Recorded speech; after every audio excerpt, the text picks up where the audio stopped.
Programa Papo Médico, um oferecimento Clínica de Cirurgia Plástica Ricardo Proto e Devita Centro Oncológico.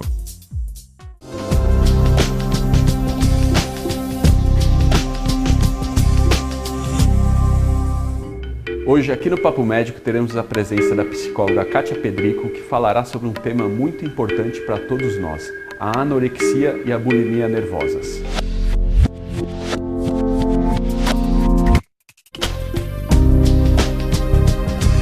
Hoje vamos tratar um tema aqui no Papo Médico que às vezes pode estar presente na sua casa e é um problema muito complicado pelo fato dos pais diagnosticarem, reconhecerem o problema e muitas vezes lidarem com esse problema, que é a anorexia e a bulimia nervosas. Kátia, muito obrigado pela presença aqui no Papo Médico. Eu que agradeço, Ricardo, de eu estar podendo estar aqui falando de um tema tão complicado, né, e tão doloroso, né, principalmente para quem sofre de anorexia nervosa ou bulimia, tanto quanto para a família de quem está envolvido. Acaba sendo um problema global mesmo. Global, da família, acaba atingindo mesmo a família como um todo. Você poderia definir o que seria a anorexia e o que seria a bulimia para nós? Sim, vamos lá. Quando a gente fala da anorexia nervosa e da bulimia, né, a gente está falando quase assim da mesma moeda, né, só que com os dois lados da moeda. Né? Na anorexia, né, existe um quadro da negação do alimento, né? Então há mesmo a negação quase que total, é quase que morrer de fome. Tá? Já na bulimia, né, o que vai diferenciar uma da outra é que às vezes tem essa restrição da alimentação também, mas tem o quadro principalmente da compulsão alimentar.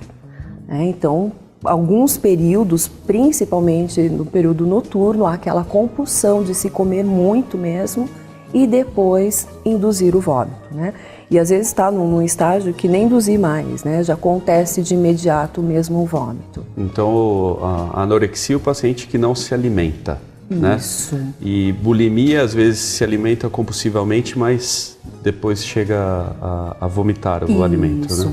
E nos dois casos, sempre a preocupação com a imagem corporal, né? Então, assim, o quanto a imagem corporal está distorcida nessas duas situações, né? Normalmente estão emagrecidas, né? Principalmente no caso da anorexia nervosa, está totalmente emagrecida e olha e fala, nossa, como eu tô gorda. Olha a minha barriga, né? E aquilo não tem mais nada, né? Não tem nem gordura mais no corpo. Chega a ser até uma espécie de um dismorfismo mesmo. Exatamente, né? E no caso da bulimia, normalmente o corpo tá normal, não tem aquele corpo emagrecido. Por quê? O recurso só dos vômitos não compensa normalmente o que foi ingerido, né? Então não tem aquele corpo emagrecido igual da anorexia. Agora, o que nós vemos, né, na mídia e hoje no dia a dia nas redes sociais, como Facebook, Instagram, é essa cobrança pelo corpo perfeito a todo instante, né?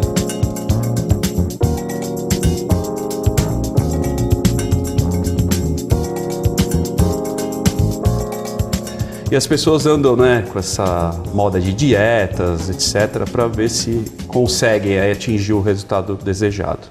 Como reconhecer uma pessoa que tem uma preocupação com uma dieta específica de uma pessoa com anorexia ou bulimia? Pois é, né? Eu acho que você, como cirurgião plástico, também deve vivenciar muito isso, né? Essa busca do corpo ideal, né? O que é hoje, né? Então, culturalmente hoje, a mulher tem que ter o corpo perfeito, né?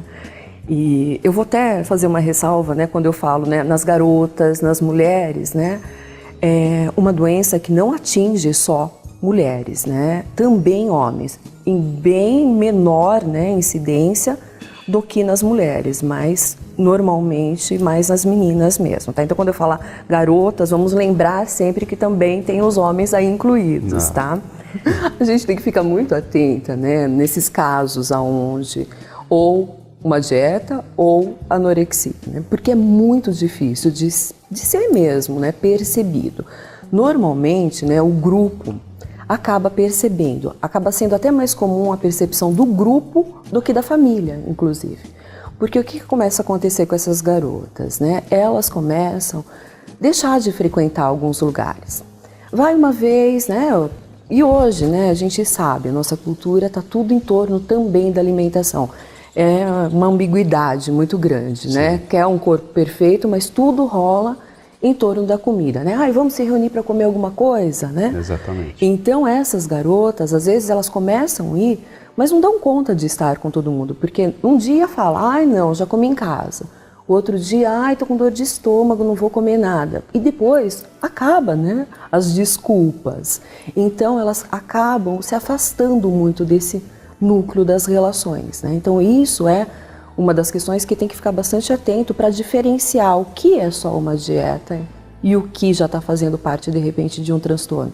Aquela pessoa está super emagrecida, né, e ainda se vê gorda, também é algo para estar muito atento, né? Aí não está só dentro de uma dieta. Em relação aos adolescentes ou os pacientes adultos mesmo, né? Sim. Um dos fatores que acabam precipitando o surgimento das doenças é essa cobrança social.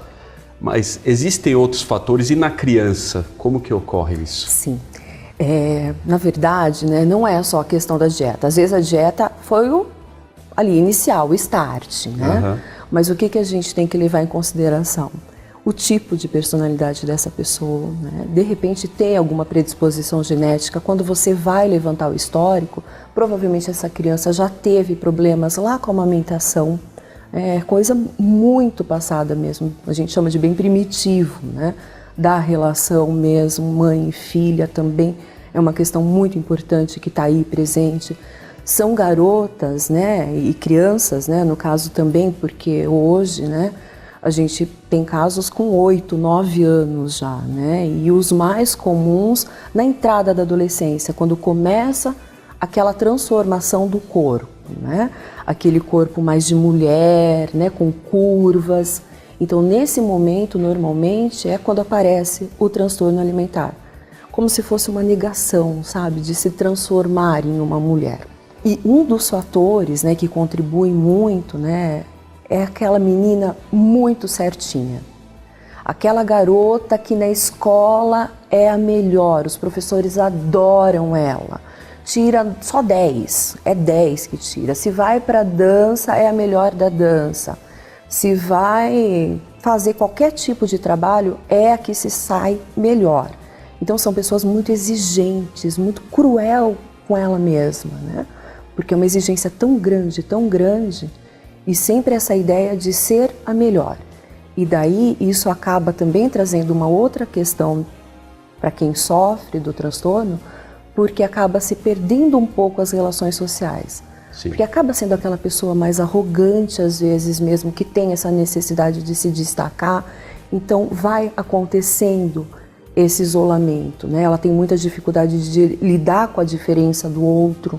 Então, assim, se ela é muito inteligente e a outra pessoa é dita por elas de burra, não dá para se relacionar. Então é sempre uma questão muito dos extremos também, né? Das polaridades. É tudo ou nada nessas garotas. Então isso é muito importante de estar atento, né? Para perceber esse perfil, se já tem esses traços e acabar em consequência em casa também, né? Oi? Acabar reconhecendo em casa também. Sim, exatamente, né? Os pais estarem atentos a isso, porque às vezes para os pais é muito bom ter uma filha, né? Ou um filho perfeito, mas o que está gerando nessa pessoa por trás para ela conseguir atingir isso? E daí normalmente o recurso que elas se utilizam é na alimentação. E os pais, como que os pais costumam... Os pais e os pacientes, né? Como chegam na sua consulta? Desesperados, os pais. As meninas, normalmente, né, assim, por elas mesmas, elas nunca vão procurar ajuda, né? Porque elas imaginam que está tudo bem, elas não têm noção da realidade mesmo, do que está acontecendo com ela, que ela está correndo o risco de morrer, mas elas não têm essa noção. Então os pais chegam em estado assim muito assustados, até compreender o que é o transtorno, né? O que não faz parte do transtorno. Então é um trabalho assim muito difícil mesmo, né?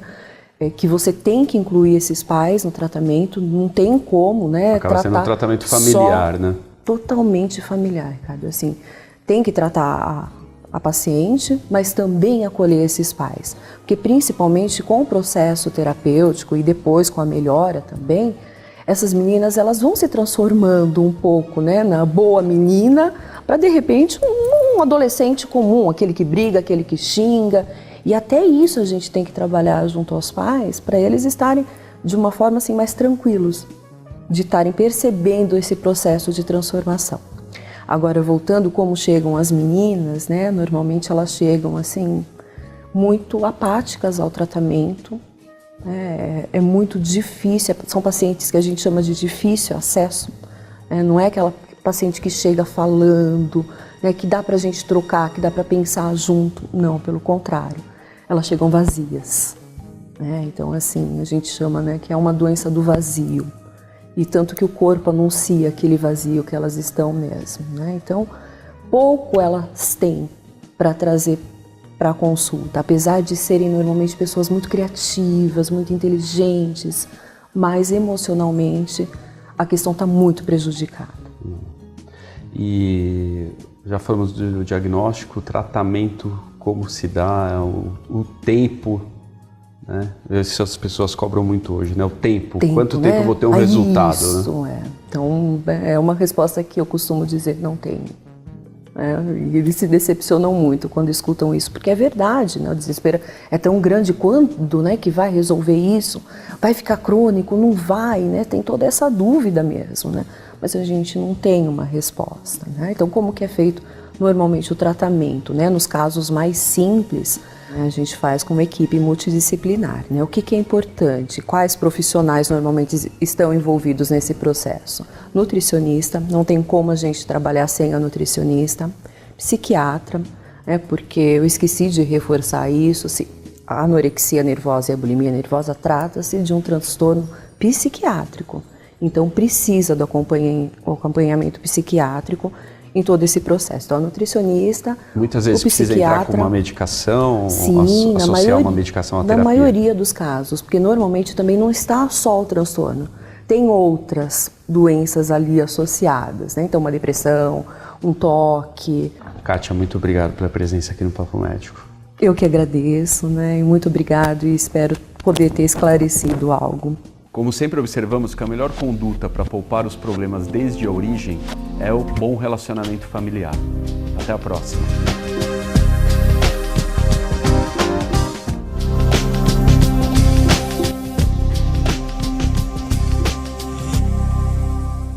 Você assistiu o programa Papo Médico, um oferecimento Clínica de Cirurgia Plástica Ricardo Proto e Devita Centro Oncológico. Centro Oncológico Devita, o mais novo atendimento personalizado em oncologia de Sorocaba. Com equipamentos modernos e uma infraestrutura acolhedora para que você e seu familiar possam ser atendidos com segurança e qualidade. De fácil localização e acesso, com o sistema de segurança e Wi-Fi interno, você encontra aqui o conforto e a tranquilidade necessária para o seu tratamento.